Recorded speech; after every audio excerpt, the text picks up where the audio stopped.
नमस्कार दोस्तों, मैं सत्यम मिश्रा और आप देख रहे हैं परीक्षा अड्डा 242 का यूट्यूब चैनल। आज दोस्तों 11 मार्च है और यहाँ पे हम डिस्कस करने वाले हैं 11 मार्च को बनने वाले करंट अफेयर्स को, जो कि आपके हर एक परीक्षा के लिए महत्वपूर्ण है। तो चलिए यहाँ पे स्टार्ट करते हैं आज की क्लास का पहला प्रश्न। उससे पहले दोस्तों यहाँ पे एक मोटिवेशनल क्विज है जो बिल्कुल आपको ऊर्जावान बनाए रखेगा। मंजिल उन्हीं को मिलती है जिनके सपनों में जान होती है। मंजिल उन्हीं को मिलती है जिनके सपनों में जान होती है। पंख से कुछ नहीं होता, हौसलों से उड़ान होती है। तो बिल्कुल पहला प्रश्न आपके सामने स्क्रीन पे यहाँ पूछा गया कि हाल ही में पंचायती राज मंत्रालय ने कहाँ पे आदर्श महिला अनुकूल ग्राम पंचायत पहल का शुभारंभ जो है वो किया है। उड़ीसा, गुजरात, नई दिल्ली, महाराष्ट्र। तो अगर हम बात करें तो हाल ही में पंचायती राज मंत्रालय ने कहाँ पे आदर्श महिला अनुकूल ग्राम पंचायत पहल का शुभारंभ किया है, तो उसका राइट जवाब दोस्तों क्या हो जाएगा? नई दिल्ली जो है इसका राइट जवाब होगा। चलेंगे भैया हम अगले प्रश्न की तरफ और अगला प्रश्न यहाँ पे है कि भारत का पहला शहर कौन सा है जहां से कुल 9 एक्सप्रेस वे गुजरेंगे? दिल्ली, लखनऊ, अहमदाबाद, चेन्नई। तो इसका राइट जवाब दोस्तों क्या हो जाएगा? लखनऊ जो है इसका राइट जवाब होगा कि भारत का पहला शहर होगा जहां से 9 एक्सप्रेस वे जो है वो गुजरेंगे। ठीक है, चलिए हम अगले प्रश्न की तरफ चलेंगे और अगला प्रश्न यहाँ पे है कि हाल ही में किस देश की निजी कंपनी का लैंडर ब्लू घोस्ट चंद्रमा पर जो है उतरा है? तो बिल्कुल अगर हम इसके राइट जवाब की बात करें तो इसका राइट जवाब क्या होगा? अमेरिका जो है इसका राइट जवाब होगा। चलेंगे हम अगले प्रश्न की तरफ दोस्तों और अगला प्रश्न यहाँ पे है कि हाल ही में कैबिनेट ने कहाँ पे 12.9 किलोमीटर रोपवे परियोजना के विकास को जो है वो मंजूरी दी है? वाराणसी, उत्तराखंड, नासिक, उज्जैन। तो 12.9 किलोमीटर रोपवे परियोजना के विकास को मंजूरी दिया गया कहाँ पे? उत्तराखंड जो है इसका राइट जवाब होगा। चलेंगे हम अगले प्रश्न पे। अगला प्रश्न है यहाँ पे कि बेंगलुरु में भारतीय वायुसेना के एरोस्पेस मेडिसिन संस्थान का दौरा करने वाले पहले रक्षा मंत्री कौन है?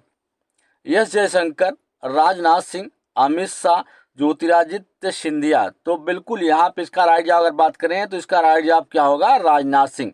रक्षा मंत्री राजनाथ सिंह ने 9 मार्च 2025 को कर्नाटक के बेंगलुरु में भारतीय वायुसेना के एरोस्पेस मेडिसिन संस्थान का दौरा किया। संस्थान का दौरा करने वाले पहले रक्षा मंत्री राजनाथ सिंह को पायलट प्रशिक्षण और एरो मेडिसिन अनुसंधान में आईआईएम की भूमिका के बारे में जो है जानकारी दी गई। तो बिल्कुल इसके अगर हम राइट का जवाब की बात करें तो ऑप्शन नंबर सेकंड सही, राजनाथ सिंह जो कि क्या है? रक्षा मंत्री हैं। चलेंगे हम आगे। अगला प्रश्न है यहाँ पे कि हाल ही में विधिवता का अमृत महोत्सव के दूसरे संस्करण का उद्घाटन जो है वो किसने किया? राष्ट्रपति द्रौपदी मुर्मू, प्रधानमंत्री नरेंद्र मोदी, गृह मंत्री अमित शाह, संस्कृति एवं पर्यटन मंत्री गजेंद्र सिंह शेखावत। तो हाल ही में विविधता अमृत महोत्सव के दूसरे संस्करण का उद्घाटन जो है किसने किया है? तो राष्ट्रपति द्रौपदी मुर्मू इसका राइट जवाब होगा। चलेंगे भैया अगले प्रश्न की तरफ और अगला प्रश्न है यहाँ पे कि हाल ही में पूर्वोत्तर भारत के किस राज्य में त्योहार चापचरकूट जो है वो मनाया गया है? नागालैंड, त्रिपुरा, मिजोरम, सिक्किम। तो चापचरकूट मिजोरम भारत का एक प्रसिद्ध त्योहार है। कहाँ पे? भारत का एक भारत के मिजोरम का प्रसिद्ध त्योहार है। यह मिजोरम का सबसे बड़ा त्योहार है। चापकूट का अर्थ होता है उस अवधि के दौरान आयोजित होने वाला त्योहार जब काटे गए बांस और पेड़ों को झूम खेती के जलाने के लिए सूखने का इंतजार जो है वो किया जाता है और यह हर वर्ष मार्च के महीने में जो है वो मनाया जाता है। अगर हम बात करें तो इसकी शुरुआत जो है, इस उत्सव की शुरुआत 1450 से लेकर 1700 ईस्वी में सुईपुई नामक गांव में होने वाला अनुमान जो है वो लगाया गया। तो बिल्कुल अगर बात करें तो एक प्रकार से मिजोरम का एक त्यौहार है और यह सबसे बड़ा त्यौहार जो है मिजोरम का माना जाता है। चलेंगे भैया हम आगे और अगला प्रश्न है यहाँ पे आपके सामने। कहा गया कि विश्व वन्यजीव दिवस 2025 का थीम क्या है? वन और आजीविका, लोगों और ग्रहों को बनाए रखना, वन्यजीव संरक्षण के लिए साझेदारी, पृथ्वी पर जीवन कायम रखना, वन्यजीव संरक्षण वित्त, लोगों और पृथ्वी में क्या करना? निवेश। तो इसका राइट जवाब दोस्तों क्या हो जाएगा? ऑप्शन नंबर 4 कि विश्व वन्यजीव दिवस 2025 का थीम क्या था? तो वन्यजीव संरक्षण वित्त, लोगों और पृथ्वी में क्या करना? निवेश करना। चलेंगे अगले प्रश्न की तरफ। अगला प्रश्न है यहाँ पे कि हाल ही में कहाँ पे मोबाइल वर्ल्ड कांग्रेस 2025 का आयोजन जो है वो हुआ है? Iran, Argentina, Brazil, Spain. तो राइट जवाब दोस्तों क्या हो जाएगा? स्पेन जो है इसका बिल्कुल राइट जवाब होगा। चलिए अगले प्रश्न की तरफ। और अगला प्रश्न है यहाँ पे कि आईसीसी चैंपियन ट्रॉफी 2025 का टाइटल जो है किस टीम ने जो है वो जीता है? भारत, न्यूजीलैंड, ऑस्ट्रेलिया, दक्षिण अफ्रीका। तो भारत ने 12 साल बाद अगर बात करें तो भारत ने ये जीत जो है वो हासिल की है। भारत ने 12 साल बाद आईसीसी चैंपियन ट्रॉफी 2025 जीतकर इतिहास जो है वो रचा है। रोहित शर्मा की कप्तानी में यह भारत की पहली चैंपियन ट्रॉफी जीत है, जबकि रोहित और विराट का यह चौथा आईसीसी खिताब बना है। और फाइनल में शानदार प्रदर्शन करने के लिए रोहित शर्मा को मैन ऑफ द मैच का अवार्ड जो है वो दिया गया। बिल्कुल पूछ लेगा कि आईसीसी चैंपियन ट्रॉफी 2025 में मैन ऑफ द मैच का अवार्ड जो है किसे दिया गया है? तो रोहित शर्मा को जो है मैन ऑफ द मैच का अवार्ड जो है वो दिया गया है। वहीं अगर बात करें तो रविंद्र को प्लेयर ऑफ टू टूर्नामेंट जो है वो चुना गया है। चलिए भैया हम आगे चलेंगे और अगले प्रश्न को यहाँ पे देखेंगे। विश्व ऑडियो विजुअल इंटरटेनमेंट समिट का आयोजन जो है वो कहाँ किया जाएगा? नई दिल्ली, मुंबई, बेंगलुरु, वाराणसी। तो बिल्कुल इसका आयोजन जो है कहाँ पे किया जाएगा? बिल्कुल विश्व ऑडियो विजुअल इंटरटेनमेंट समिट का आयोजन जो है कहाँ पे किया जाएगा? मुंबई में। बात करें तो मुंबई में 1 से 4 मई 2025 तक जियो वर्ल्ड कन्वेंशन सेंटर में विश्व audio visual entertainment summit WAVES का उद्घाटन जो है वो किया जाएगा, जिसको वेब्स बोलते हैं। इसका उद्घाटन 1 से लेकर 4 मई तक कहाँ पे किया जाएगा? मुंबई में किया जाएगा। और यह आयोजन भारत सरकार द्वारा भारत को मीडिया और मनोरंजन के लिए वैश्विक केंद्र के रूप में स्थापित करने की एक महत्वपूर्ण जो है पहल होगी।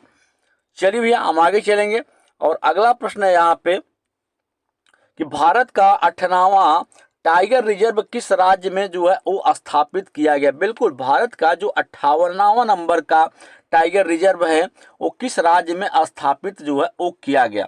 असम, राजस्थान, मध्य प्रदेश, उत्तर प्रदेश। तो बिल्कुल इसका राइट जवाब क्या होगा? मध्य प्रदेश जो है इसका राइट जवाब होगा।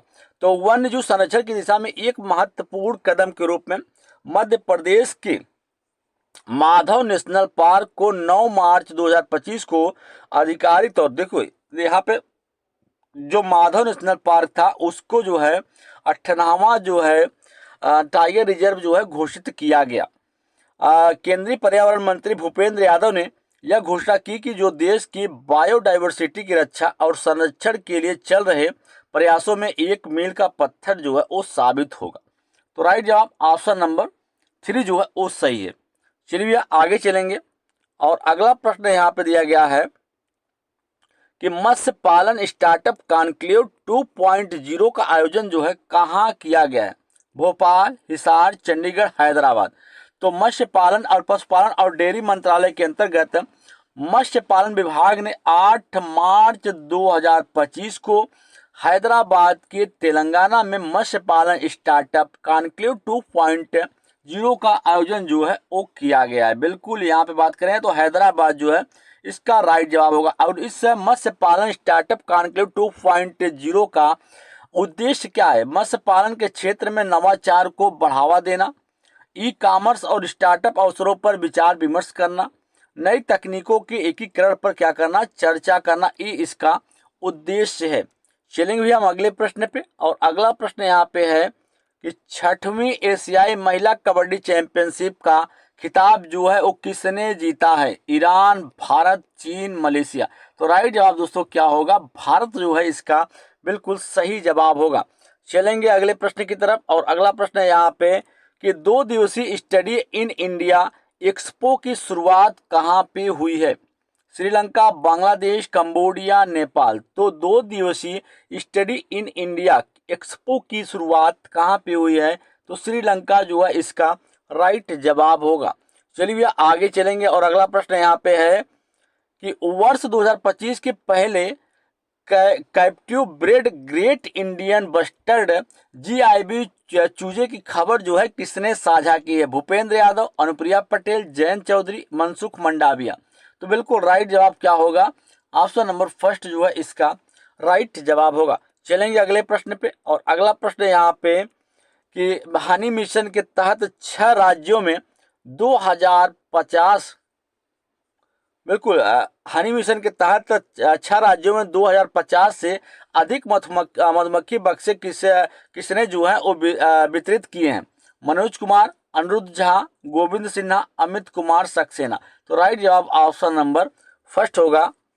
चलिए आगे चलेंगे, और अगला प्रश्न यहाँ पे दोस्तों, यहाँ पे कहा गया कि गुजरात सरकार ने हाल ही में किस स्थान को राज्य का पहला जैव विविधता विरासत स्थल जो है वो घोषित किया है? गिरवन को, गिरवान पर्वत को, गुनेरी का अंतर्देशीय मैग्रोन को, नल सरोवर को। तो राइट जवाब क्या हो जाएगा? ऑप्शन नंबर 3 जो है वो बिल्कुल सही जवाब होगा।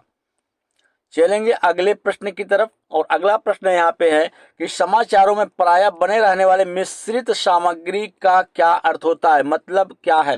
केवल एक धातु से बना पदार्थ, केवल प्लास्टिक और धातु का मिश्रण, प्राकृतिक रूप से पाया जाने वाला पदार्थ, दो या दो से अधिक सामग्रियों से बना पदार्थ। तो समाचार में प्रायः बने रहने वाले मिश्रित सामग्री का मतलब होता है दो या दो से अधिक सामग्रियों से बना हुआ पदार्थ ही क्या कहलाता है?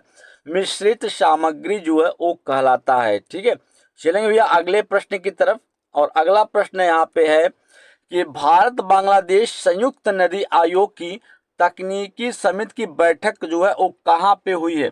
गांधीनगर, कोलकाता, फरीदाबाद, चेन्नई। तो राइट जवाब क्या होगा? ऑप्शन नंबर सेकंड जो है इसका राइट जवाब होगा। चलिए भैया हम आगे बढ़ेंगे थोड़ा सा, और अगला प्रश्न यहाँ पे देखेंगे कि साहित्य अकादमी द्वारा 7 से 12 मार्च तक कहां पे फेस्टिवल ऑफ लेटर 2025 का आयोजन जो है किया जाएगा? दिल्ली, चंडीगढ़, गांधीनगर, इंदौर। तो राइट जवाब क्या हो जाएगा? ऑप्शन नंबर फर्स्ट जो है इसका राइट जवाब होगा। कहां पे? दिल्ली। ठीक है, चलेंगे अगले प्रश्न पे, और अगला प्रश्न यहाँ पे है दोस्तों कि गुजरात के सूरत में सूरत खाद्य सुरक्षा संतृप्ति अभियान का शुभारंभ जो है वो किसने किया है? जगदीप धनखड़, नरेंद्र मोदी, अमित शाह या राजनाथ सिंह। तो गुजरात के सूरत में सूरत खाद्य सुरक्षा संतृप्ति अभियान का शुभारंभ जो है किसने किया है? तो नरेंद्र मोदी जो है इसका बिल्कुल सही जवाब होगा। चलेंगे थोड़ा आगे, और अगले प्रश्न को यहाँ पे देखेंगे। ये अगला प्रश्न है कि अमेरिकी राष्ट्रपति डोनाल्ड ट्रंप ने किस भाषा को अपनी देश की आधिकारिक भाषा घोषित करने वाले एक कार्यकारी आदेश पर हस्ताक्षर जो है वो किए? अंग्रेजी, स्पेनिश, फ्रेंच या इटालियन। तो राइट जवाब दोस्तों क्या हो जाएगा? ऑप्शन नंबर फर्स्ट जो है बिल्कुल सही जवाब होगा। चलेंगे अगले प्रश्न पे, और अगला प्रश्न यहाँ पे कि महिलाओं की सुरक्षा और सम्मान सुनिश्चित करने के लिए किस राज्य सरकार ने प्रोजेक्ट हिफाजत शुरू किया है? उत्तर प्रदेश, मध्य प्रदेश, गुजरात, पंजाब। तो इसका राइट जवाब कि प्रोजेक्ट हिफाजत जो है किसके द्वारा शुरू किया गया है? तो बिल्कुल राइट जवाब की बात करें तो पंजाब जो है इसका बिल्कुल सही जवाब होगा। ऑप्शन नंबर 4 जो है बिल्कुल सही होगा। चलेंगे आगे, और अगले प्रश्न को यहाँ पे देखेंगे कि दिल्ली के खेल गांव के पास अमृत जैव विविधता पार्क का उद्घाटन जो है वो किसने किया है? विनय कुमार सक्सेना, मनोज तिवारी, रेखा गुप्ता, अरविंद केजरीवाल। तो दिल्ली के खेल गांव के पास अमृत जैव विविधता पार्क का उद्घाटन जो है रेखा गुप्ता के द्वारा जो है वो किया गया है। अगला प्रश्न है यहाँ पे दोस्तों, अगला प्रश्न बिल्कुल, हाल ही में किस देश के वैज्ञानिक ने पृथ्वी पर सबसे बड़े या सबसे पुराने उल्का पिंड की पहचान जो है वो की है? America, Japan, Australia, south Korea. तो हाल ही पृथ्वी पे किस वैज्ञानिक ने सबसे पुराने उल्का पिंड की पहचान जो है की है? तो राइट जवाब दोस्तों क्या हो जाएगा? अमेरिका जो है इसका बिल्कुल राइट जवाब होगा। बिल्कुल यहाँ पे जीके के डोज के प्रश्न है कि भारतीय बैडमिंटन खिलाड़ी बी साई प्रणीत ने किस खेल से संन्यास लिया है? तो बिल्कुल बैडमिंटन से संन्यास लिया है। दुनिया का पहला फ्लोटिंग थीम द रिग किस देश में बनाया गया है? सऊदी अरब जो है इसका राइट जवाब होगा। चलेंगे अगले प्रश्न की तरफ, और अगला प्रश्न है यहाँ पे कि समुद्री स्लग की नई प्रजाति किस राज्य में जो है मिली है? तो उड़ीसा जो है इसका बिल्कुल सही जवाब होगा। कहाँ पे दोस्तों? उड़ीसा जो है बिल्कुल राइट जवाब होगा। दुनिया का सबसे कम प्रजनन दर किस देश में जो है वो दर्ज की गई है? तो इसका दोस्तों आपको बताना है कमेंट करके कि इसका राइट जवाब क्या होगा। अगला प्रश्न है यहाँ पे कि सहकारी अनाज भंडारण योजना जो है किसने लॉन्च की है, तो नरेंद्र मोदी के द्वारा इस योजना को लॉन्च किया गया है। वन तारा पहल का उद्घाटन जो है किसने किया और कहाँ पे, बिल्कुल नरेंद्र मोदी के द्वारा, और कहाँ पे, गुजरात में जो है इसका उद्घाटन जो है वो किया गया है। चलिए अगले प्रश्न पे, और अगला प्रश्न यहाँ पे सिंधु घाटी सभ्यता का बंदरगाह जो है कहाँ पर था, लोथल। रूरल एक्ट को किस वर्ष जो है लागू किया गया था, तो 1919 ईस्वी में जो है इसको लागू किया गया था। अगला प्रश्न है यहाँ पे कि मछली किसकी सहायता से सांस लेती है, तो बिल्कुल अगर बात करें तो मछली जो होती है वो गलफड़े की सहायता से जो है वो शोषण करती है, या गलफड़े की बिल्कुल अगर बात करें तो गलफड़े से जो क्या करती है, शोषण वो करती है मछली। अगला प्रश्न है कि आंध्र प्रदेश का लोक नृत्य क्या है,